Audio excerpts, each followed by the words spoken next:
আল্লাহর হাবিব সাল্লাল্লাহু আলাইহি ওয়াসাল্লাম প্রত্যেকটি জায়গায় বলেছেন তোমরা আমার সুন্নতকে লালন করো। সুনান তিরমিজির মধ্যে এসেছে 2678 নম্বর হাদিস। আল্লাহর হাবিব সাল্লাল্লাহু আলাইহি ওয়াসাল্লাম বলেছেন মান আহইয়া সুন্নতি ফাকাদ আহাব্বানি ওয়া মান আহাব্বানি কানা মাই ফিল জান্নাহ। রাসূল বলেছেন আমার সাহাবীরা শোনো, যে নাকি আমার একটা সুন্নতকে জিন্দা করবে, তার মানে যে নাকি একটা সুন্নত লালন করবে, পালন করবে, সেজন্য আমার সুন্নত লালন করে নাই, বরং মান আহাব্বানি, সে আমাকে ভালোবাসেছে। সুবহানাল্লাহ পড়েন।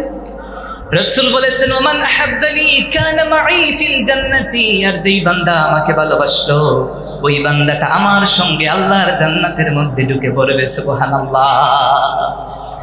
আল্লাহর হাবিব বলেছেন সহিহ বুখারীর হাদিস 4776 নম্বর হাদিস। আল্লাহর হাবিব বলেছেন মান রাগিবা আন সুন্নতি ফালাইসা মিন্নি। ও আমার সাহাবীরা শোনো কান পেতে, যদি কোনো একজন বান্দা আমার সুন্নত থেকে মুখ ফিরিয়ে নেয়, তার মানে আমার কোন উম্মত যদি আমার সুন্নত না মানে ফালাইসা মিন্নি, সে আমাকে উম্মত দাবি করতে পারে না। সুনান ইবনে মাজার হাদিস 1886 নম্বর হাদিস। আল্লাহর হাবিব বলেছেন ফামান লাম ইয়ামাল বিসুন্নতি ফালাইসা মিন্নি, আমার যে উম্মত আমার সুন্নত অনুযায়ী নিজের জীবন পরিচালনা করে না, সে আমার উম্মত দাবি করতে পারে না। শুধু তাই না, আল্লাহ রাব্বুল আলামিনের প্রিয় হাবিব বলেছেন আল মুআজ্জামুল কাবীর লিত-তাবরানী 11তম খণ্ড 122 নম্বর পৃষ্ঠার 11143 নম্বর হাদিস। আল্লাহর হাবিব বলেছেন লাইসা মিন্না মান আমিলা বিসুন্নতি গায়রিনা, সে আমার উম্মত দাবি করতে পারে না যে নাকি আমার সুন্নত অনুযায়ী জীবন পরিচালনা করে না। আল্লাহর হাবিব বলেছেন লাউ তারাকতা সুন্নাতা নাবিয়্যিকুম লাদালালতুম, কেউ যদি আমার সুন্নত থেকে মুখ ফিরায় সে পথভ্রষ্ট হয়ে যায়। সহিহ বুখারীর 6851 নম্বর হাদিসে এসেছে আল্লাহর হাবিব বলেছেন কুল্লু উম্মতি ইয়াদখুলুনাল জান্নাহ, আমার প্রত্যেকটা উম্মত আল্লাহ রাব্বুল আলামিনের জান্নাতের মধ্যে প্রবেশ করবে, ইল্লা মান আবা, তবে ওই ব্যক্তি জান্নাতে যেতে পারবে না যেই ব্যক্তি আবা করবে। সাহাবায়ে কেরাম বললেন রাসূল আবা জিনিসটা কি? রাসূল বলছেন মান আতাআনি দাখালাল জান্নাহ, যে আমার আনুগত্য করবে তথা যে আমার সুন্নাতগুলো পঙ্কানুপঙ্কে নিজের জীবনের মধ্যে লালন করবে, পালন করবে, সে আমাকে ভালোবাসলো, আমাকে আনুগত্য করলো, জান্নাতে যাবে। ওয়া মান আসানি ফাকাদ আবা, আর যে নাকি আমার সুন্নাত পালন করলো না, মুখ ফিরালো, ওই বান্দা আল্লাহর জাহান্নামের মধ্যে যাবে। জামিউত তিরমিজির মধ্যে এসেছে 2520 নম্বর হাদিস। আল্লাহর হাবিব সাল্লাল্লাহু আলাইহি ওয়াসাল্লাম বলেছেন মান আকালা তাইয়িবান ওয়া আমিলা ফি সুন্নাতিন ওয়া আমিনান নাস বাওয়াইকাহু দাখালাল জান্নাহ। ও আমার সাহাবীরা, দুনিয়ার মানুষকে মেসেজ দিয়ে দাও, যেই বান্দা নাকি হালাল রিজিক ভক্ষণ করবে, ওয়া আমিলা ফি সুন্নতি, এবং আমার সুন্নত অনুযায়ী নিজের জীবন পরিচালনা করবে এবং কোন মানুষকে সে কষ্ট দিবে না, ওই ব্যক্তি আল্লাহর জান্নাতের মধ্যে ঢুকে পড়বে। সুবহানাল্লাহ। আল মুআজ্জামুল আসওয়াতের মধ্যে এসেছে 5414 নম্বর হাদিস। আল্লাহর হাবিব সাল্লাল্লাহু আলাইহি ওয়াসাল্লামের এই হাদিসটা ইমাম হায়াসামি মাজমাউজ যাওয়ায়েদ ওয়া মানবাউল ফাওয়ায়েদের মধ্যে নকল করেছেন। রাসূল বলেছেন আত-তামাসসুকু বিসুন্নতি ইনদা ফাসাদি উম্মতি ফালাহু আজরু মিআতি শাহীদিন, যেই ব্যক্তি ফিতনার জামানায় আমার একটা সুন্নতকে লালন করবে, ওই বান্দা যেন 100 শহীদের সওয়াব অর্জন করতে পারবে। সুবহানাল্লাহ। এতগুলো হাদিস থেকে আমরা যেই বিষয়টা বুঝতে পারলাম সেটা হলো সুন্নতের গুরুত্ব আছে না নাই? একটু কথা বলেন, আছে না নাই? শুধু কি গুরুত্ব, নাকি সুন্নত পালন যদি কেউ না করে জায়গা হবে কোথায়? আরো একটু আসতে বলেন, কোথায়? দ্বিতীয় আমরা শুনলাম যে কেউ যদি সুন্নত আদায় করে তাহলে তার জায়গা হবে কোথায়? আরো একটু জোরে বলেন না, কোথায়? আমার সাথে কথা বললে কবিরা গুনাহ হবে না ইনশাআল্লাহ। একটু জোরে বলেন। সুন্নত যদি পালন না করে জায়গা হয় কোথায়? আর যদি সুন্নত পালন করে তাহলে জায়গা হবে কোথায়? এখন রাসূলের সুন্নত কি আমি যদি শুরু করি, দেখবেন জীবনের প্রত্যেকটা পদক্ষেপে রাসূলের সুন্নত। সংক্ষিপ্ত সময় বেশি বলা যাবে না, আমি কয়েকটি বিষয় আপনাদের সামনে উপস্থাপন করব, একদম যেগুলো আমাদের জীবনের প্রত্যেকটা দিনে, দৈনিক দিনে লাগে। আপনারা যারা ভলান্টিয়ারের দায়িত্বে আছেন আস্তে কথা বলবেন, আমার কথা থেকে আপনাদের কথার আওয়াজ বেশি হলে তো আমি কথা বলতে পারবো না, একদম আস্তে আস্তে কথা বলেন। 1 নাম্বার, পানাহার করি আমরা, প্রতিদিন খাবার গ্রহণ করি। এই জায়গায় কি কেউ আছেন যে হুজুর আমি খাই না একদিনও? ঘুম থেকে উঠে আগে পাতিল খুঁজেন, ঠিক না? খাবার খুঁজেন। এই পৃথিবীর মধ্যে আল্লাহ রাব্বুল আলামিনের প্রিয় হাবিবের সুন্নাত আপনি লালন করবেন। আমি আপনাকে কয়েকটা মেসেজ দিব, কান খাড়া করে শুনবেন, দেখবেন জীবনের প্রত্যেকটা পদক্ষেপে যদি এগুলো ঠিকঠাক মতো লালন করেন, ঠিকঠাক মতো যদি পালন করেন, এই পৃথিবীর মধ্যে রাসূলের সুন্নাত পালন করার কারণে আপনি জান্নাতবাসী হবেন। এমনকি বর্তমান বিজ্ঞান প্রমাণ করেছে রাসূলের প্রত্যেকটা রিসার্চ হাদিসটাকে তারা গবেষণা করছে। এই পৃথিবীর মধ্যে প্রত্যেকটা হাদিস গবেষণা করে করে এই পৃথিবীর প্রত্যেকটা মাথামোটা বিজ্ঞানী ইসলামের সুশীতল ছায়াতলে এসে কালিমা পড়ে মুসলমান হচ্ছে। সুবহানাল্লাহ। 1 নাম্বার ইয়াকুলুত তাআম, খাবার খাওয়া, পানাহার গ্রহণ করা। এ সম্পর্কে রাসূল হাদিস বলেছেন, জামিউ তিরমিজির মধ্যে এসেছে 2380 নম্বর হাদিস। আল্লাহর হাবিব বলেছেন, মা মালাআ আদামিয়ুন উইআশান শাররুম মিন বাতনি বিহাসবি ইবনি আদম। রাসূল বলেছেন, আমার বনি আদম তথা আমার উম্মতেরা পেট ভরে খাবার খাওয়ার থেকে নিকৃষ্ট কোনো কিছু পূর্ণ করে না। এই হাদিসে রাসূল বলেছেন, মানুষ যে পেট ভরে খাবার খায় এটা দুনিয়ার মধ্যে সবচেয়ে নিকৃষ্ট কাজ। শুনছেন কখনো এটা? রাসূল বলেছেন, এটা আমার কথা না, জামিউ তিরমিজি, এই সুনান তিরমিজির হাদিস। রাসূল বলেছেন, আমার উম্মতেরা সবচেয়ে নিকৃষ্ট যে কাজ করে জমিনের মধ্যে তা হলো পেট পূর্ণ করে খাবার খায়। বর্তমান বিজ্ঞান বলল মুহাম্মদ সাল্লাল্লাহু আলাইহি ওয়াসাল্লামকে এখন ধরব। মানুষ তো পেট পূর্ণ করেই খাবার খাবে, কারণ শরীর স্বাস্থ্য ভালো থাকতে গেলে বেশি বেশি খাবার খেতে হবে। রাসূল করিম সাল্লাল্লাহু আলাইহি ওয়াসাল্লাম জানিয়েছেন, যদি কেউ পেট পূর্ণ করে খাবার খায় এটা হবে নিকৃষ্ট কাজ। তবে রাসূল বলেছেন, শোনো, আকালতুন ইউকিমনা সুলবাহু ফাইন কানা লা মাহালাতা ফাসুলুসুন লিতাআমিহি। তবে আমার উম্মতের জন্য আমি একদম শিক্ষক হয়ে এসেছি। বুইস্তু মুআল্লিমান, আমি রাসূল আমার উম্মতের জন্য শিক্ষক। বুইস্তু লিউতাম্মিমা মাকারিমাল আখলাক, এই পৃথিবীর মধ্যে উন্নত চরিত্রের পূর্ণতা দানকারী রূপে রাসূল এসেছি। তোমাদের প্রত্যেকটা কাজকর্ম আমি রাসূল শিক্ষা দেব, আমার কাছ থেকে শিখো। রাসূল বলেছেন, পেট পূর্ণ করে খাবার গ্রহণ করো না, তোমরা একটা কাজ করবে, মনে রাখবো আমার উম্মতেরা। 1 নাম্বার সুলুসুন, তোমাদের পেটটাকে তোমরা 3টি ভাগে ভাগ করবে। 1 নাম্বার বিত্তাম, 1 ভাগ তোমরা খাবার গ্রহণ করবে, আর 1 ভাগ বিম্মা, পানি দ্বারা গ্রহণ করবে, আর আরেকটা ভাগ তোমরা শ্বাস প্রশ্বাসের জন্য খালি রেখে দিবে। সুবহানাল্লাহ। বর্তমান বিজ্ঞান টেবিলে বসে গেছে, বলছে মুহাম্মদ সাল্লাল্লাহু আলাইহি ওয়াসাল্লামকে মৃত্যু প্রমাণ করার এটাই সুযোগ। হাদিসের গবেষণা বলছে, বিজ্ঞানীরা যখন টেবিলের মধ্যে বসলো, প্রায় 40 জন বিজ্ঞানী বসেছে। বসার পরে তারা এক্সপেরিমেন্ট করলো, গবেষণা করলো, অ্যানালাইসিস করলো। রাসূল করিম সাল্লাল্লাহু আলাইহি ওয়াসাল্লামের এই হাদিসটাকে তারা গবেষণা করে দেখলো, কেউ যদি পেট পূর্ণ করে খাবার খায়, ওই পেট পূর্ণ করে খাবার খাওয়ার কারণে ওই বান্দাটা দ্রুত অসুস্থ হয়ে যায়। কারণ হচ্ছে তার পেটের মধ্যে যে খাবার সে পরিমাপের থেকে অতিরিক্ত গ্রহণ করার কারণে সেটা হজম করতে তার দেরি হয়। এর জন্য সেই ব্যক্তিটা শারীরিকভাবে অসুস্থ হয়ে যায়, ধীরে ধীরে সে মৃত্যুর কোলে ঢেকে পড়ে। বলেন নাউযুবিল্লাহ। বিজ্ঞান বলছে মুহাম্মদ কি জায়গায় ভুল প্রমাণ করার সুযোগ নাই। আজ বিজ্ঞান বলছে তোমরা যখন খাইবা তখন 3 ভাগ করবে। এটা আপনি বিজ্ঞান পাবেন, আপনি ইন্টারনেটে সার্চ দিন খাবারের বিজ্ঞানিক যে আপনি যদি একটু থিওরি একটু খুঁজেন দেখবেন বিজ্ঞান থিওরি দিচ্ছে যে একজন মানুষ যখন খাবার গ্রহণ করবে সেজন্য পেটকে 3 ভাগে করে, একটা হচ্ছে খাবার, আরেকটা পানি, আরেকটা খালি রাখবে। এই বিজ্ঞান 1500 বছর পরে বলছে, মুহাম্মদ সাল্লাল্লাহু আলাইহি ওয়াসাল্লাম 1500 বছর আগে বলে গেছেন। বলেন সুবহানাল্লাহ। 2 নাম্বার আল্লাহ রাব্বুল আলামিনের প্রিয় হাবিব বলেছেন, বুখারীর হাদিস 5398 নম্বর হাদিস। আল্লাহর হাবিব বলেছেন, লা ইয়াকুলু মুত্তাকিআন, ও আমার উম্মত আমি হেলান দিয়ে খাবার গ্রহণ করি না। আমরা তো আজকাল চেয়ারের মধ্যে বসে খাবার গ্রহণ করি, কিন্তু রাসূল মাটিতে বসে খাবার গ্রহণ করতেন, এটা রাসূলের সুন্নাত।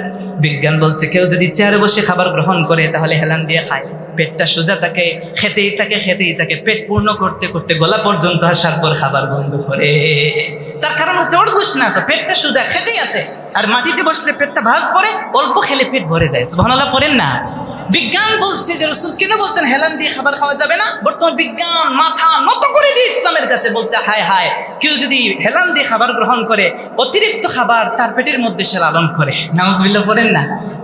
আপনি বলছেন হুজুর তো খাবার কমাইতেছে না, আপনি অল্প খাবেন। রাসূল বলেছেন আল্লাহর ওলিরা যারা তারা অল্প খায়, অল্প ঘুমায়, অল্প কথা বলে। সুবহানাল্লাহ করেন না। যারা অল্প খায়, অল্প ঘুমায়, তারা ইবাদত বেশি করতে পারে। যারা বেশি খায় তারা অলস হয়ে পড়ে, ইবাদত করতে পারে না। এর জন্য মান আকসারা তাআমান, যে ব্যক্তি বেশি খায়, আকসারা নাইমান, সে বেশি ঘুমায়। এর জন্য যদি কেউ কম ঘুমাতে চায় সেজন্য খাবার কম খায়। সুবহানাল্লাহ বলেন। এটা বলছে বিজ্ঞান ১,৫০০ বছর পরে, আর রাসূল ১,৫০০ বছর আগে। বিজ্ঞান তো অ্যানালাইসিস করেছে, তারা রাসূলের হাদিসের পর গবেষণা করেছে। তারা বলছে মুহাম্মদকে মৃত্যু প্রমাণ করা যায় কিনা। আসেন সহিহ মুসলিম ৫,১৮২ নম্বর হাদিস।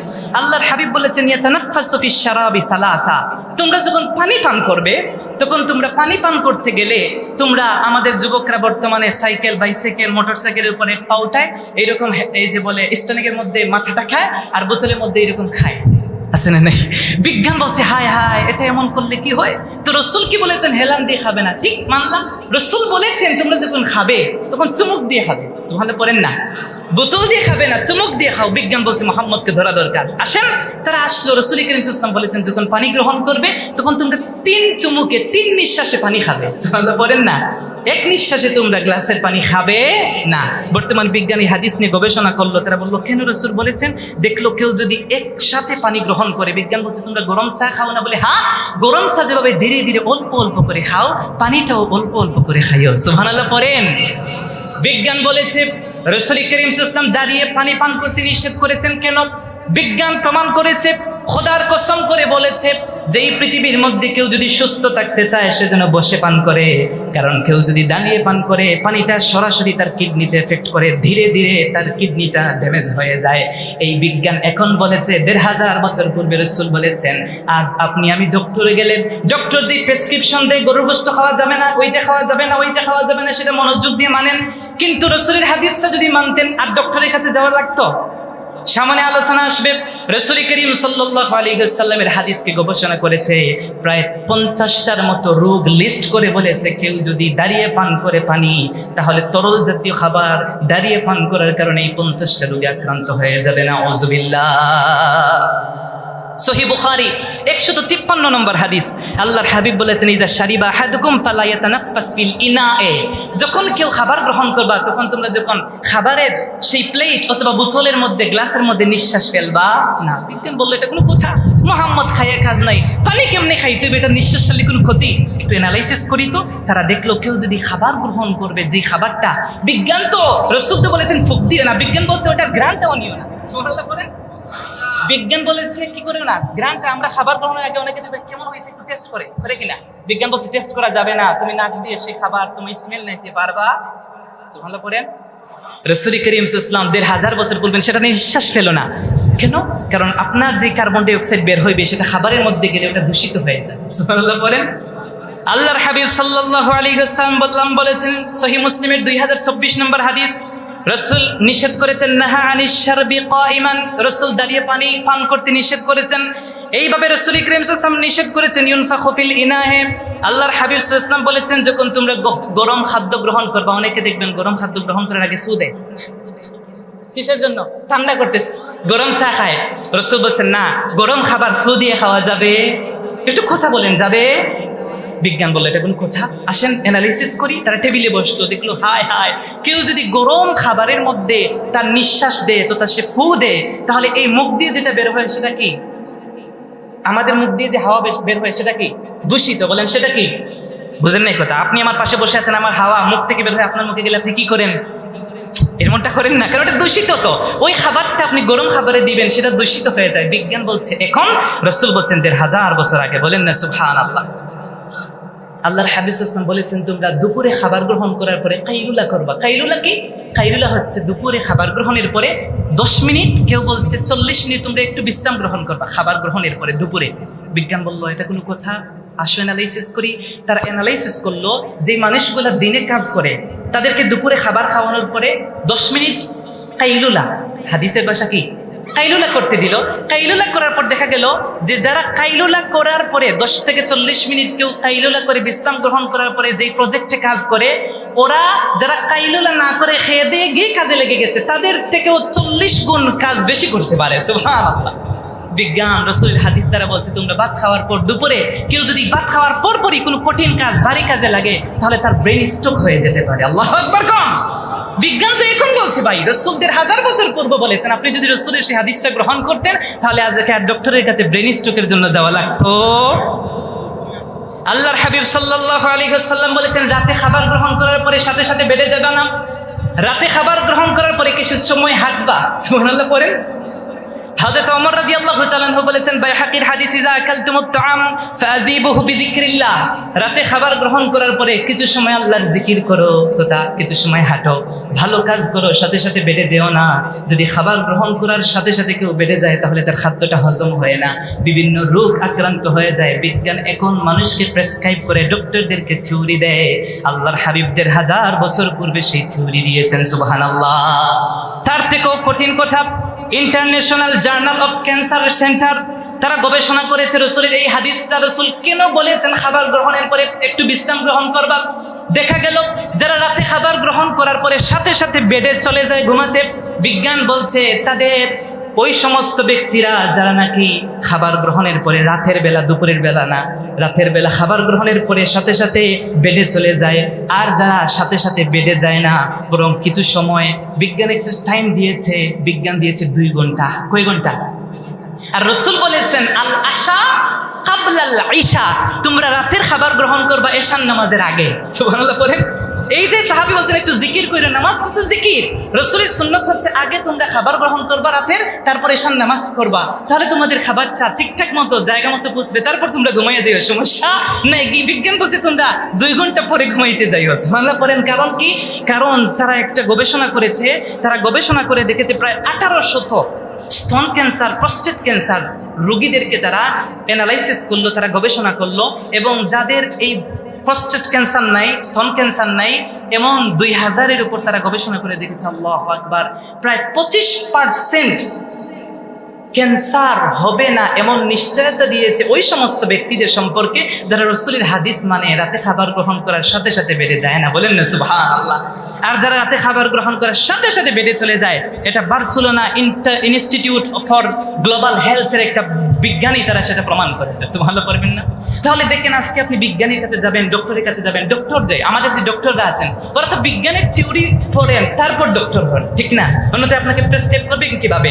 এই বিজ্ঞান এখন রসুলের হাদিসকে গুলাকে গবেষণা করছে, আর রসুল 1500 বছর পূর্বে সেইগুলো আমাদেরকে জানিয়ে দিয়েছেন। বলেন না সুবহানাল্লাহ। আসেন, খাওয়া দাওয়া করছেন, এখন খাওয়া দাওয়ার পরে যাবেন কোথায়? বলেন। বাথরুমে, ওয়াশরুমে যাবেন। ওই ওয়াশরুম কিভাবে ব্যবহার করবেন সেটা রাসূল শিক্ষা দিয়েছেন। সুবহানাল্লাহ পড়েন।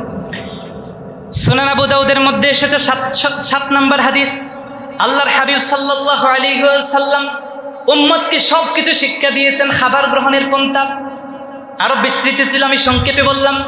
খাবার গ্রহণের পরে সেটা পেটকে পরিষ্কার করার জন্য টয়লেটে যাবেন, বাথরুমে যাবেন, ওয়াশরুমে যাবেন। সেই ওয়াশরুমে ঢুকা থেকে নিয়ে বের হওয়া পর্যন্ত সবকিছু রাসূল শিখিয়েছেন। রাসূল বলেছেন যখন ওয়াশরুমে ঢুকবা তখন আগে বাম পা দিবা, আর তোমরা যখন ঢুকবা তখন একটা দোয়া পড়ে নিবা। সুবহানাল্লাহ পড়বেন না? আল্লাহুম্মা ইন্নী আউযু বিকা মিনাল খুবুসি ওয়াল খাবাইস। এই দোয়া পড়ে বাম পা দিয়ে ঢুকবা। বিজ্ঞান বলল মোহাম্মদ কাজ কাম নাই, গিয়ে ওই বাথরুমে ঢুকতে হইব, এটা কোনো হিসাবে পড়ে ভাই? এটা একটু গবেষণা করলো, দেখলো যে কেউ যদি স্ট্রোক করে মারা যায় বা হঠাৎ যদি তার মৃত্যু হয়, এমন অবস্থায় যদি তার বাম পা উঠানো থাকে, বাম পা উপরে থাকে, তাহলে সে পিছনের দিকে পড়বে। সুবহানাল্লাহ পড়েন। আর রাসূল বলছেন যখন ওয়াশরুম থেকে বের হবা তখন আগে ডান পা দিয়ে বের হবা। তার কারণ কি? কারণ কেউ যদি ডান পা খাড়া রাখা অবস্থায় মরে, মানে ইন্তেকাল করে, তাহলে সে সামনের দিকে পড়বে। রাসূল বলেছেন আমার উম্মত যেন খারাপ জায়গায় বাথরুমে না মরে, সে যেন বাহিরে মরে। ঢুকার সময় যদি সে মারা যায় তাহলে বাম পা উঠানো অবস্থায় থাকবে, পিছনে পড়বে বাথরুমের বাহিরে।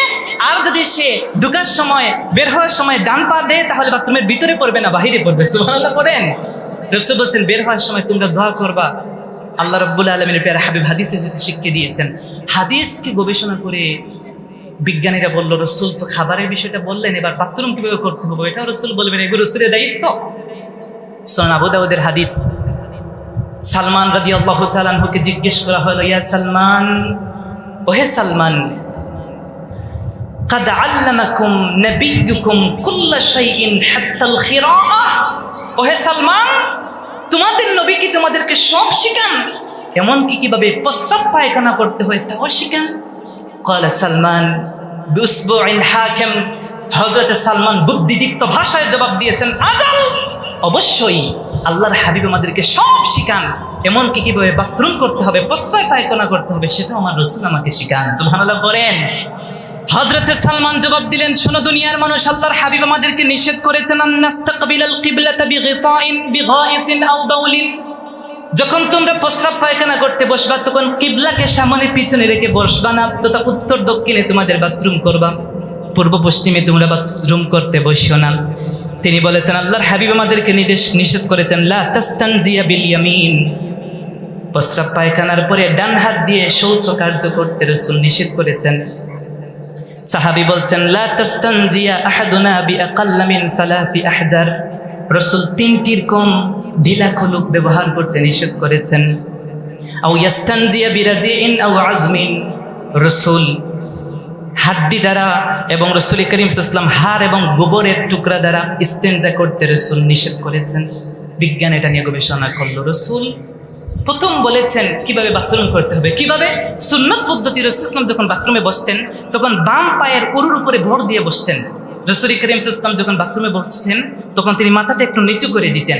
রাসূল সাল্লাল্লাহু আলাইহি ওয়াসাল্লাম যখন বাথরুমে বসতেন তখন রাসূলের কাছে এক হাত লম্বা একটা লাঠি ছিল, রাসূল সেই লাঠির উপর ভর দিতেন। সুবহানাল্লাহ পড়েন।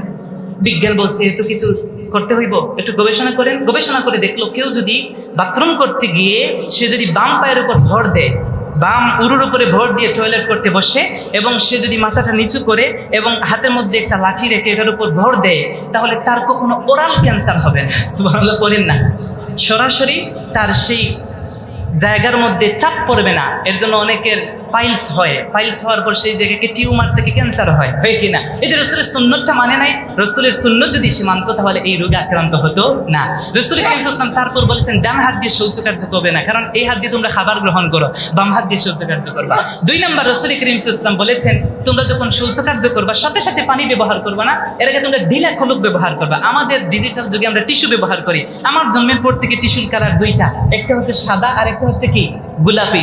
বিজ্ঞান মাথায় হাত দিয়ে বলছে, ইন্নালিল্লাহ, কেউ যদি সাদা টিস্যু এবং গোলাপি টিস্যু কন্টিনিউ ইউজ করে তাহলে এটার মধ্যে যে রং আছে, জার্ম আছে, সেটা তার সেই জায়গার মধ্যে, ওরাল জায়গার মধ্যে লাগার পরে ধীরে ধীরে সেই জায়গায় ক্যান্সার হয়ে যায়। নাউযুবিল্লাহ। রাসূলদের 1000 বছর পূর্বে ইনস্ট্রাকশন দিয়েছেন, মাটি দ্বারা তোমরা ঢিলা তুলুক ব্যবহার করো। সুবহানাল্লাহ বলেন। রাসূল করিম সাল্লাল্লাহু আলাইহি ওয়াসাল্লামের হাদিসটাকে তারা গবেষণা করে আজ 1500 বছর পরে বিজ্ঞানী এসে প্রমাণ করেছে যে তোমরা টিস্যু ব্যবহার করো না। যারা প্রস্রাব করে, রাসূল করিম সাল্লাল্লাহু আলাইহি ওয়াসাল্লাম তাদেরকে দাঁড়িয়ে প্রস্রাব করতে নিষেধ করেছেন। বিজ্ঞানীরা বলছে দাঁড়িয়ে প্রস্রাব করলে কি হবে, প্রায় 70টির মতো রোগ লিখে দিয়েছে। কেউ যদি দাঁড়িয়ে প্রস্রাব করে তাহলে তার হয়ে যাবে, বলেন নাউযুবিল্লাহ। একদল যুবকরা দাঁড়িয়ে প্রস্রাব করাটাকে ফ্যাশন মনে করে, ঠিক কিনা? সাবধান, এই জিনিসটা মাথার মধ্যে রাখবেন। আমি সংক্ষেপ করছি, প্রত্যেকটা বিষয়ে হালকা একটু টাচ করব। এবার আসেন, রাসূল করিম সাল্লাল্লাহু আলাইহি ওয়াসাল্লাম হাদিসের মধ্যে বলেছেন তোমরা মধু খাবে। কি খাবে? মধু। মধুর নামে আল্লাহ পবিত্র কোরআন কারীমে একটা সূরা দিয়েছেন, সূরাতুন নাহল। এটা হচ্ছে মৌমাছির নামের সূরা। সুবহানাল্লাহ পড়েন। আল্লাহ রাব্বুল আলামিন পবিত্র কোরআনুল কারীম সূরাতুন নাহলের 68 থেকে 69 নম্বর আয়াতের মধ্যে বলছেন, ওয়া আউহা রাব্বুকা ইলান নাহলি আন ইত্তাখিযি মিনাল জিবালি বুয়ুতান ওয়া মিনাশ শাজারি ওয়া মিম্মা ইয়ারিশুন সুম্মা কুলি মিন কুল্লিস সামারাতি ফাসলুকি সুবুলা রাব্বিকি যুলুলা ইয়াখরুজু মিন বুতুনিহা শারাবুম মুখতালিফুন আলওয়ানুহু ফীহি শিফা আল্লাহ রাব্বুল আলামিন ওয়া আউহা রাব্বুকা ইলান নাহল, আল্লাহ মৌমাছিকে আদেশ দিয়েছেন 3টি জায়গায় তোমরা তোমাদের বাড়ি নির্মাণ করবা। 1 নাম্বার তোমরা জেবাল, পাহাড়ের মধ্যে। 2 নাম্বার তোমরা গাছের ডালের মধ্যে। 3 নাম্বার তোমরা মানুষ যে ঘর বানায় ঘরের কার্নিশের মধ্যে, বেঞ্চির মধ্যে। সুবহানাল্লাহ পড়ে। এই 3 জায়গায় তোমরা তোমাদের বাসা নির্মাণ করবা। তারপর তোমরা ফুল থেকে মধু আহরণ করবা। এই জায়গার মধ্যে তোমাদের পেট থেকে আমি আল্লাহ রাব্বুল আলামিন সেটা বের করব। ওই বের করব যে তরল জাতীয় মিষ্টান্ন, ওই মিষ্টান্নটা মানুষ গ্রহণ করবে। আল্লাহ বলছেন ফিহে শিফাউল লিন্নাস, মধুর মধ্যে আমার বান্দাদের জন্য শিফা তথা আরোগ্য রয়েছে। বলেন সুবহানাল্লাহ। সহিহ বুখারী 5282 নম্বর হাদিস, আম্মা জানা আয়েশা সিদ্দিকা রাদিয়াল্লাহু তাআলা আনহা বলেন, কানা রাসূলুল্লাহ সাল্লাল্লাহু আলাইহি ওয়াসাল্লাম ইউহিব্বুল আসাল ওয়াল হালওয়া, রাসূল মিষ্টান্ন দ্রব্য এবং রাসূল মধু পছন্দ করতেন। সুনান ইবনে মাজার হাদিসে এসেছে, রাসূল করিম সাল্লাল্লাহু আলাইহি ওয়াসাল্লাম বলেছেন, আলাইকুম বিশিফাআইন, তোমরা 2টা আরোগ্যকারী বস্তু দ্বারা শিফা গ্রহণ করো। একটা আসাল তথা হচ্ছে মধু, আর একটা হচ্ছে কোরআন। এই 2টা বস্তু দ্বারা তোমরা আরোগ্য লাভ করো। সুবহানাল্লাহ। রাসূল বলেছেন মধু দ্বারা আরোগ্য লাভ করতে, কোরআন দ্বারা আরোগ্য লাভ করতে। কোরআন দ্বারা কিভাবে আরোগ্য লাভ করা যায়? পবিত্র কোরআন সার্চিং দেন, পবিত্র কোরআন আপনাকে ডাটা ডেলিভারি দিবে। পবিত্র কোরআন বলছেন ওয়ানুনাজ্জিলু মিনাল কুরআনি মা হুয়া শিফাউন ওয়া রাহমাতুন লিল মুমিনিন। যে কোরআন নাজিল করেছি সেই কোরআনটা আমি নাজিল করেছি শিফা, এই কোরআনের মধ্যে আরোগ্য রয়েছে। সুবহানাল্লাহ। এই কোরআন তোমরা শুধু পড়বা না, বরং কোরআনটা রিসার্চ করবা। এই কোরআন দ্বারা তোমরা শিফা গ্রহণ করবা। এই কোরআনটা যদি কেউ বেশি বেশি করে তাহলে ওই বান্দাটার অন্তরের মধ্যে নূর হবে, চক্ষুর মধ্যে নূর হবে। বেশি বেশি যদি কেউ কোরআন তেলাওয়াত করে তাহলে তার হাড়ের রোগ কখনো হবে না। সুবহানাল্লাহ পড়বেন না? আর একটু আসতে বলেন সুবহানাল্লাহ। আমি একা চিল্লাইতে পারতেছি, আমার আরাম লাগতেছে, আপনার একটু কথা বলবেন না? বলেন না। যদি কোরআন পড়ে তাহলে লাভ না ক্ষতি? আল্লাহর লাভ না আমাদের লাভ? তাহলে আমাদের তো লাভের দরকার আছে না নাই? সেই কোরআন বেশি বেশি করে পড়বেন। আগেরকার মুরব্বীরা ফজরের পরে কোরআন পড়তো, মক্তব ছিল, এখন তো কিন্ডার গার্ডেন বের হয়েছে। আপনাদের আর কোরআন লাগে না, দিন দুনিয়া দুইটা আলাদা করেছেন। আলাদা করে দিনটা আল্লাহকে দিয়ে দিয়েছেন, আপনাদের দুনিয়া লাগবে। দুনিয়া নিয়ে বিস্তার, মারাত্মক একটা পেরেশানি দুনিয়া। ফজর থেকে এসে পর্যন্ত দুনিয়া নিয়ে আপনারা ব্যস্ত হয়ে গেছেন। সন্তানকে কোরআন পড়ান না। ইংলিশ একটা সাবজেক্ট, বিজ্ঞানের একটা সাবজেক্ট যদি পড়ান, গণিতের একটা সাবজেক্ট টিচারকে 3000 3,500 দিয়ে পড়ান, আর দেখেন কোরআনটা হুজুর মাগনা পড়ায় কিনা। যদি লিল্লাহ হুজুর পড়ায় না, তারপর মোল্লা আমার এলাকায় থাকে, তারপরও আমার সন্তানকে মাগনা কোরআন পড়ায়, তারপর যদি ধরিয়ে দেন তাহলে 200 টাকা বা 500 টাকা একটা নোট ধরিয়ে দেন। খোদার কসম, দুনিয়াতে আপনার ইনসাফ যদি এমন হয়, কিয়ামতে আল্লাহর ইনসাফ ঠিক তেমনই হবে। দুনিয়ার যেমন ইনসাফ আপনার মা, এই জায়গায় তো আপনার বড়ত্ব আপনি দেখাচ্ছেন না, আপনার সম্পদ আছে এর জন্য। ওই জায়গায় তো আর সম্পদ থাকবে না, ওই জায়গায় সম্পদ কার? আল্লাহর নাম নিতে কি গুনাহ হবে? একটু জোরে বলেন কার? আগেকার যুগে কোরআন পড়তো, এখন কোরআন পড়ে না। আগে ফজরের নামাজ হতো, এখন ফজরের নামাজে মুসল্লি পাওয়া যায় না। আগে ফজরের পরে মুসল্লি তো থাকতোই, তাহাজ্জুদে মানুষ পড়তো, ঠিক কিনা বলেন না? আগে মানুষ তাহাজ্জুদ পড়তো। যদি কেউ তাহাজ্জুদ পড়ে তাহলে ওই বান্দাটা আল্লাহর নৈকট্য লাভ করতে পারে। সুবহানাল্লাহ পড়বেন না? গভীর রজনীতে কেউ যদি সিজদায় অবনত হয়ে যায়, ওই বান্দাটা আল্লাহর বন্ধুতে পরিণত হয়ে যায়। সিজদায় নত হও, অশ্রু ছাড়ো, আল্লাহর শরণে হৃদয় ঘারো, প্রাণ ঢেলে সব ব্যথা বলো প্রভুকে, বলো প্রভুকে। এই রাত কি কেটে যাবে, ঘুমিয়ে সে, এই রাত কি কেটে যাবে, ঘুমিয়ে সে। তুমি কি জানবে না তোমার নিজেকে, প্রভুকে? এই রাত কি কেটে যাবে, ঘুমিয়ে সে। তুমি কি কাঁদবে না অশ্রু ফেলে, তুমি কি চাইবে না দুহাত মেলে, তুমি কি জানবে না মহাগ্রন্থ হৃদয় ঢেলে, এই রাত কি কেটে যাবে, ঘুমিয়ে সে। এই রাত কি কেটে যাবে, ঘুমিয়ে সে। আল্লাহ রাব্বুল আলামিনের প্রিয় হাবিব বলেছেন মধু গ্রহণ করবার রাসূলের প্রিয় খাদ্য ছিল মধু। সুনান ইবনে মাজাহ 3450 নম্বর হাদিস বলছে, রাসূল বলেছেন মান লাইবাল আসাল সালাসা গাদাওয়াতিন কুল্লু শাহরিন। যদি কোনো বান্দা প্রতি মাসে 3 দিন সকালবেলা ফজরের পরে হাতের মধ্যে মধু নেয় আর 3 বার চেটে চেটে খায়, লাম ইউসিবহু, ওই বান্দাকে কোনো প্রকারের রোগ তো ধরবে না, বালা মুসিবত স্পর্শ করতে পারবে না। সুবহানাল্লাহ। আজকে আপনারা অসুস্থ হলে অ্যান্টিবায়োটিক দেয়, সবচেয়ে কমন ওষুধের নাম কি? এটা বিশদ আলোচনা একদমই সংক্ষেপ করছি। বর্তমান ডক্টরদেরকে বিজ্ঞান প্রেসক্রাইব করছে, আপনারা সর্বপ্রথম দিবেন অ্যান্টিবায়োটিক। কি দিবেন? অ্যান্টিবায়োটিক। বলছে সবচেয়ে বেশি অ্যান্টিবায়োটিকের কাজ হবে কিসে? মধুতে। কেউ যদি অতিরিক্ত অ্যান্টিবায়োটিক, হায়ার অ্যান্টিবায়োটিক গ্রহণ করে তাহলে তার লিভারের সমস্যা হতে পারে, তার অসুস্থতা থেকে সুস্থতা থেকে অসুস্থতার সবাই এই যে জায়গাটা আরো ক্ষত হয়ে বৃদ্ধি পেতে পারে। কিন্তু কেউ যদি মধু গ্রহণ করে, রাসূল শিক্ষা দিয়েছেন প্রতি মাসে কয়বার? 3 দিন গ্রহণ করবা, 3 বার চেটে চেটে খাইবা, কোনো রোগ বালা তোমাকে ধরবে না, তোমার আর ওই যে কি বলে অ্যান্টিবায়োটিক খাইতে হইব না। আল্লাহর হাবিব সাল্লাল্লাহু আলাইহি ওয়াসাল্লাম বলেছেন, সহিহ বুখারীর হাদিস 5688 নম্বর হাদিস, আল্লাহর হাবিব সাল্লাল্লাহু আলাইহি ওয়াসাল্লাম বলেছেন, ও আমার উম্মতেরা শোনো, ইন্না ফিল হাব্বাতিস সাউদাই শিফাউম মিন কুল্লি দাব, সমস্ত রোগের চিকিৎসা হচ্ছে কালো জিরা।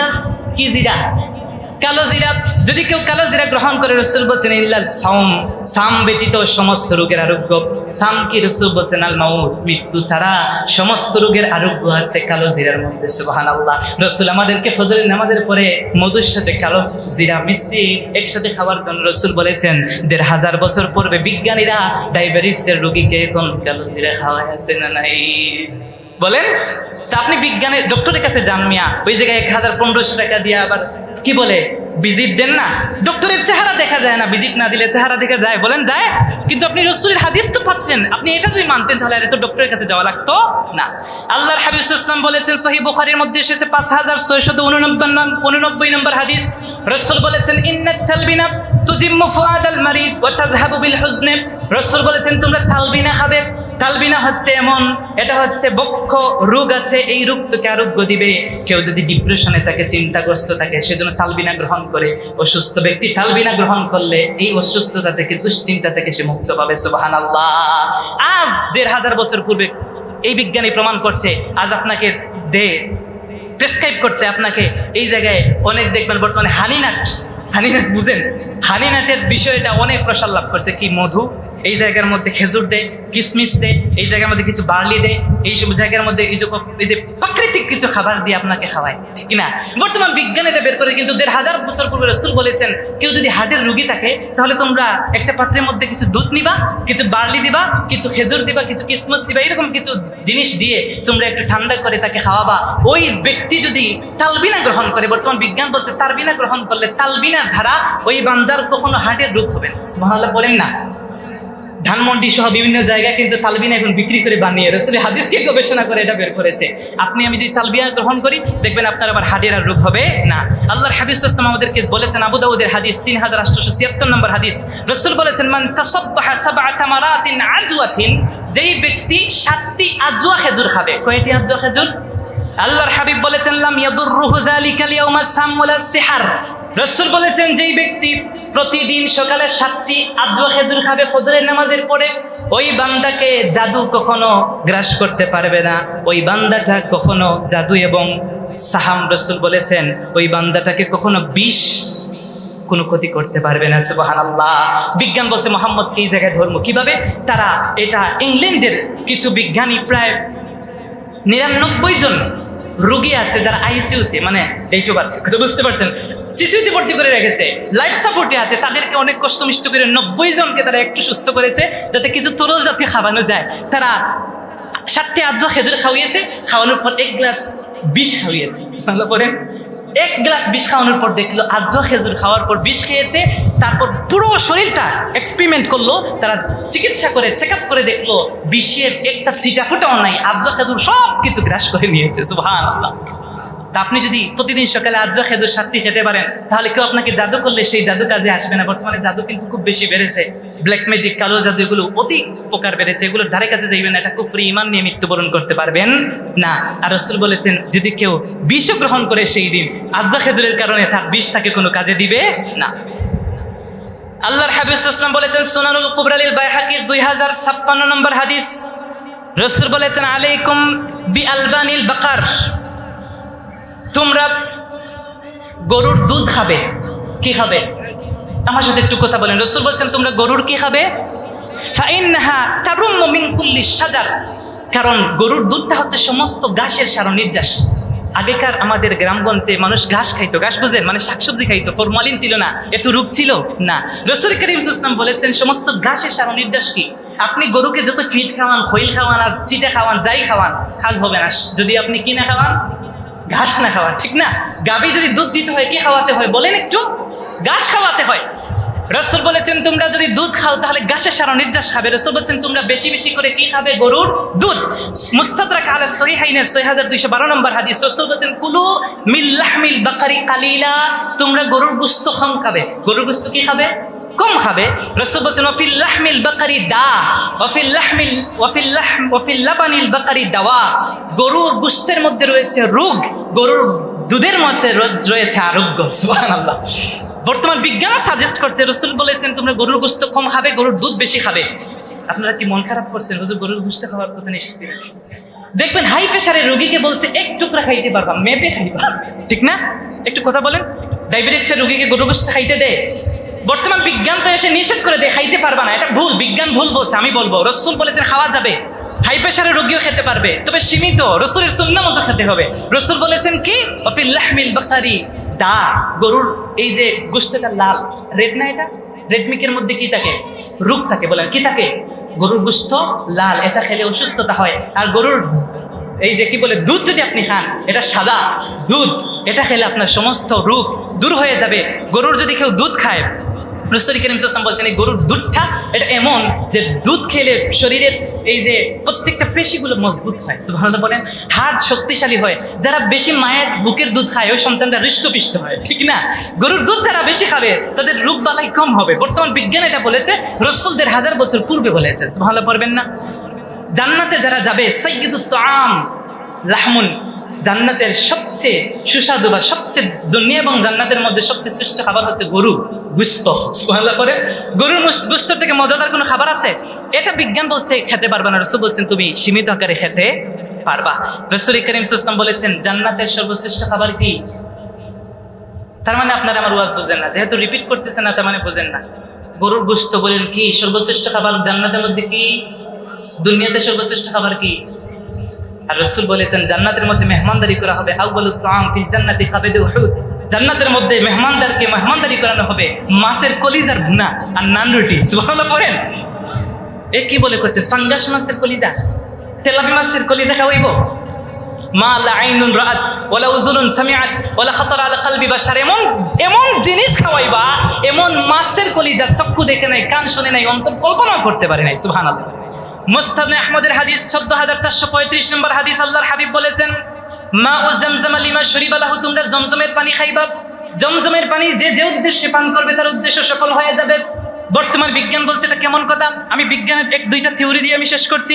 জাপানের টোকিও ইসলামিক সেন্টারের ক্যান্সার বিশেষজ্ঞ ডক্টর কোতেক, এটা আপনারা ইন্টারনেটে সার্চ দিলে পাবেন। সিঙ্গাপুরের আঙ্গুরা ফ্যামিলির ৫ জন ছেলে, আঙ্গুরা ফ্যামিলি এটা প্রসিদ্ধ, তারা রাইস চাল সাপ্লাই দিত, মানে তারা চাল সাপ্লাই দিত বিশ্বের বিভিন্ন প্রান্তে। তারা কি করেছে? তারা সেই জায়গার মধ্যে তাদের মা ক্যান্সারে আক্রান্ত হয়েছেন, তারা সবচেয়ে বড় ডাক্তার ডক্টর কোতেককে এনেছে সিঙ্গাপুরে আনার পর চিকিৎসা করলো। ডক্টর কোতেক বললো তোমার মায়ের যে অবস্থা একদম লাস্ট স্টেপে আছে, এখন আর কিছু কাজ হইব? বললো এখন কি করা যায়? বলে আমি চিকিৎসা করতে পারি, ট্রাই করে দেখতে পারি। মা বললেন চিকিৎসক কি ছেলে না মেয়ে, পুরুষ না মহিলা? বলে পুরুষ। আমি চিকিৎসা করবো না, মহিলা চিকিৎসা না পাইলে আমি করবোই না। তারপর বললেন একজন চিকিৎসক আছেন, তার কাছে আমাকে নিয়ে যাইবা। তিনি কে? তিনি মদিনার মুহাম্মদ। সুবহানাল্লাহ পড়েন। রাসূল হচ্ছেন তবিবুল উম্মাত, আল্লাহর হাবিব সাল্লাল্লাহু আলাইহি ওয়াসাল্লাম হচ্ছেন কি? উম্মতের ডক্টর। সুবহানাল্লাহ পড়েন। শুনেন, রাসূল করিম সাল্লাল্লাহু আলাইহি ওয়াসাল্লামের মদিনার মধ্যে কোনো ডক্টর ছিল না। একজন ডক্টর এসেছে, দুবাসী এসেছে, তার চেম্বার খুলেছে। সে তো বড্ড খুশি, মদিনার মধ্যে কোনো চেম্বার নাই, কোনো ডক্টর নাই, আমার লালে লাল হয়ে যাব। চেম্বার খুলে 1 মাস যায়, 2 মাস যায়, 3 মাস চলে গেছে, একটা ডক্টরও, রুগী একটাও ডক্টরের কাছে আসে না। 3 মাস পরে গাঠি বোঝা বেঁধে চলে যাচ্ছে। রাস্তার মধ্যে ওমর রাদিয়াল্লাহু পেল, আরে ভাই তোমরা কি অসুস্থ হও না? বলেন না। বলে কেন? আমাদের মধ্যে একজন ডক্টর আছেন, তিনি আমাদেরকে খাবার থেকে নিয়ে সবকিছু প্রেসক্রাইব করেন, এর জন্য আমরা অসুস্থ হই না। তোমাদের পেট ব্যথা হয় না? না, আমাদের পেট ব্যথা হয় না। সুবহানাল্লাহ পড়েন। ওই আঙ্গুরা ফ্যামিলির ওই 5 ছেলের মা, ওরা মা বলল আমাকে নিয়ে যাও মদিনায়। তিনি বললেন আমার সফর হবে 20 দিনের, আমি 18 দিন থাকবো। কেউ বলেছেন যে তার সফর ছিল 15 দিনের, কেউ বলছেন 16 দিনের। সেই জায়গার মধ্যে যাওয়ার পর তিনি মক্কাতে ছিলেন 16 দিন। কতদিন? কেউ বলছে 14 দিন। আর 8 দিন বা 6 দিন ছিলেন তিনি মদিনায়। এই একটানা 20 দিন তিনি জমজমের পানি পান করেছেন। প্রায় 3 বছর পরে ওই ডক্টর কোতেক আবার সিঙ্গাপুরে আসার পর বললেন ওই আঙ্গুরা ফ্যামিলি প্রসিদ্ধদের মা কিভাবে মারা গেল একটু শুনি। ছেলেরা বলছে এই ডক্টর মুখ সামলে কথা বলেন, আমার মা মারা যায় না। সুবহানাল্লাহ পড়েন। তো কেমনে সম্ভব? বলে উনি সর্বশ্রেষ্ঠ একজন ডক্টরের কাছে গেছেন, উনি জীবিত নাই, মৃত, কিন্তু ওনার চিকিৎসা চালু আছে। জমজমের পানি পান করেছে, চিকিৎসা করে দেখলো গোটা শরীরের মধ্যে ক্যান্সারের চিটাফোটাও নাই। সুবহানাল্লাহ পড়েন না। একজন মহিলা, ভারতের গুজরাটের একজন মহিলা, হিন্দু, সে 3 দিন বাঁচবে। কয়দিন? 3 দিন পরে শেষ।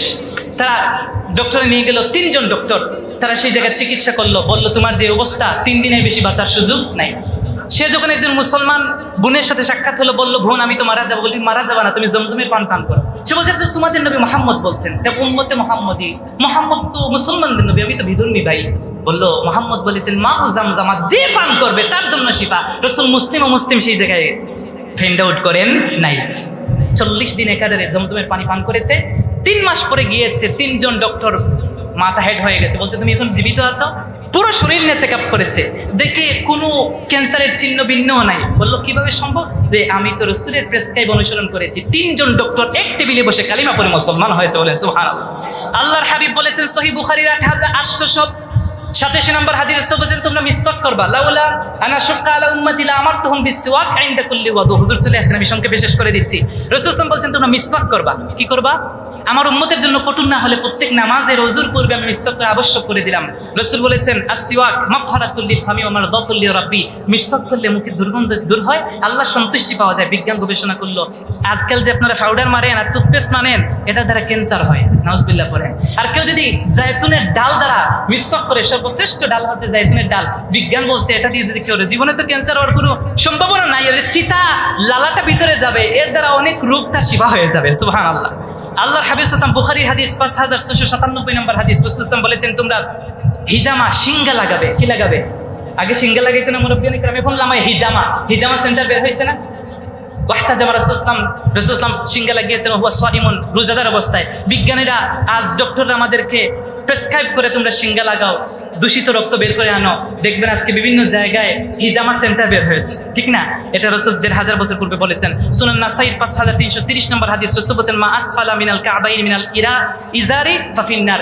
যেই মানুষ, যেই পুরুষ টাকনুর নিচে কাপড় পরিধান করবে সে জাহান্নামে যাবে। বিজ্ঞান এটা নিয়ে অ্যানালাইসিস করলো, গবেষণা করে দেখলো কোনো যুবক যদি সর্বদা, মানে কোনো পুরুষ মানুষ যদি এই যে ঘণ্টার নিচে যদি কাপড় পরে, এই জায়গায় আলোক রশ্মিকার আলো না পড়ার কারণে তার যৌবন নষ্ট হয়ে যেতে পারে। রাসূল বলেছেন কত বছর আগে? 1500 বছর পূর্বে। আর বিজ্ঞান এখন প্রমাণ করছে। রাসূল বলেছেন তখন তোমরা ঘুমাইবা, ঘুমানোর সময় আলাইকুম বিল ইয়ামিন, ডান কাতে ঘুমাও। সুবহানাল্লাহ পড়েন। বিজ্ঞানী বলছে কেন ডান কাতে ঘুমানোর কথা রাসূল বললেন? দেখলো কেউ যদি ডান কাতে ঘুমায় তাহলে তার এই যে হাতটা কোন পাশে? বাম পাশে। হাড়ের উপর কোনো চাপ পড়ে না। আর কেউ যদি বাম পাশে ঘুমায়, হাড়ের উপর চাপ পড়ে তার হাড় ব্লক হয়ে যেতে পারে। সুবহানাল্লাহ পড়বেন না? রাসূল 1500 বছর পূর্বে বলেছেন। আমি একদম সংক্ষেপ করছি। আল্লাহর হাবিব সাল্লাল্লাহু আলাইহি ওয়াসাল্লাম আমাদেরকে মেডিটেশন, ধ্যানমগ্ন থাকার কথা বলেছেন, চিন্তা করার কথা বলেছেন। আমি পবিত্র কোরআন আয়াত তিলাওয়াত করেছি, ইয়াতাফাক্কারুনা ফি খালকিস সামাওয়াতি ওয়াল আরদ। মেডিটেশন বুঝেন মুরাকাবা। আল্লাহর ওলিদের কাছে গেলে মুরাকাবা শিখান। মাগরিবের পরে উঠে ধরেও না, কিন্তু সময় মুরাকাবা বলো, করো। বিজ্ঞানী বন্ধা নারী সন্তান হয় না, 90 থেকে 80 জনের উপর তারা এক্সপেরিমেন্ট করলো। তাদেরকে একটানা 40 দিন মুরাকাবা করিয়েছে, মানে ধ্যানমগ্ন করিয়েছে, মেডিটেশন করিয়েছে। 40 জনের মধ্যে 80 জন নারীর মধ্যে প্রায় 60 জন নারী 3 মাস মেডিটেশনের কারণে তারা বন্ধা থেকে সন্তান জন্মদানের, সন্তান গর্ভধারণের সেই সক্ষমতা লাভ করেছে। সুবহানাল্লাহ। আপনি কোথায় দৌড়েন? ডক্টরের কাছে। একটু রাসূলের সুন্নাতটা মানতেন, তাইলেই তো কাজ হয়ে যাইতো। আল্লাহর হাবিব সাল্লাল্লাহু আলাইহি ওয়াসাল্লাম জানিয়েছেন আমাদেরকে তোমরা লা তাশরিবাল খামার ফা ইন্নাহু মিফতাহুন কুল্লা শার। সুনান ইবনে মাজাহ 3371 নম্বর হাদিস, রাসূল বলেন তোমরা নেশা জাতীয় দ্রব্য গ্রহণ করবে না। নেশা এটা আজ মারাত্মক লেভেলে বের হয়েছে। রাসূল করিম সাল্লাল্লাহু আলাইহি ওয়াসাল্লাম আমাদেরকে 1500 বছর পূর্বে বলেছেন মদ, জুয়া, পেনসিলিন সব কিছু রাসূল নিষেধ করেছেন, মাদক নিষেধ করেছেন। রাসূল ইসলাম 1500 বছর পূর্বে বলেছেন। বিজ্ঞান এখন প্রমাণ করেছে কেউ যদি মাদক গ্রহণ করে তার যৌবন নষ্ট হয়ে যায়, বিভিন্ন রোগ হয়। এটা বিজ্ঞানের মধ্যে আপনারা একটু খুঁজলে পাবেন। মাদক গ্রহণ করা যাবে? যুবকরা মাদকে অ্যাডিক্টেড হয়ে আছে, ওদেরকে আমাদেরকে ফিরাতে হবে না? ওদেরকে এই বিষয়গুলো একটু জানাবেন। আল্লাহ রাব্বুল আলামিন যেন আমাদের প্রত্যেককে তৌফিক দিন করেন, আমিন। সর্বশেষ একটা হাদিস বলে শেষ করছি। রাসূল করিম সাল্লাল্লাহু আলাইহি ওয়াসাল্লাম বলেছেন যদি কোনো পাত্রের মধ্যে কুকুর মুখ দেয়, কি দেয়, তাহলে তোমরা সেই পাত্রটা 7 বার ধৌত করবে। বিজ্ঞান বলছে রাসূলকে এখন মৃত্যু প্রমাণ করব। আমরা পৃথিবীর সবচেয়ে পাওয়ারফুল ডিটারজেন্ট পাউডার এনে ধৌত করব। একবারে ধৌত করলে রাসূল 6 বার মিথ্যা কথা বলেছে। 40 জন ডক্টর বিজ্ঞানী এক টেবিলের মধ্যে বসেছে। বসার পরে ইংল্যান্ডের 3 তলা মাটির নিচে ভবন করে তারা দেখলো সবচেয়ে পাওয়ারফুল ডিটারজেন্ট পাউডার একবার ধৌত করেছে না, জারাম যায় নাই। 2 বার, 3 বার, 6 বার। রাসূল বলছেন সামানিয়াত বিতুরাব, 8 নম্বর বার তোমরা মাটি দ্বারা ধৌত করবে। 7 নম্বর বার ধৌত করার পর দেখে না, জারাম যায় নাই। 8 নম্বর বার যখন মাটি দিয়ে ধৌত করেছে তখন দেখেছে যে কোনো জার্ম নাই, জারাম নাই, কোনো লালা নাই। সুবহানাল্লাহ পড়েন। ওই একই টেবিলে 40 জন বিজ্ঞানী মাথা নিচু করে ইসলামের সুশীতল ছায়াতলে আশ্রয় গ্রহণ করে মুসলমান হতে বাধ্য হয়েছে। বলেন সুবহানাল্লাহ। অতএব আমরা যদি এই রাসূলের ইসলামের সুন্নতগুলো যদি আমরা অনুধাবন করি, সে যদি আমরা একটু মানি, সেগুলো যদি আমরা একটু লালন করি, একটু পালন করি, তাহলে আমাদেরকে ডক্টরের কাছে যেতে হবে? বিশদ আলোচনা ছিল, সময়ের কারণে করতে পারলাম না। আল্লাহ রাব্বুল আলামিন যেন আমাদেরকে এই আলোচনাটুকু মেনে তার উপর আমল করার তৌফিক দিন প্রত্যেকে পড়ি আমিন। আল্লাহ আজকের মাহফিলগুলো কবুল করুন, পড়েন আমিন। আল্লাহ রাব্বুল আলামিন আমাদের প্রত্যেককে যেন রাসূলের সুন্নাত অনুযায়ী জীবন পরিচালনার তৌফিক দিন, পড়েন আমিন। ওয়া আখিরু দাওয়ানা আলহামদুলিল্লাহি রাব্বিল আলামিন। আসসালামু আলাইকুম ওয়া রাহমাতুল্লাহি ওয়া বারাকাতুহু।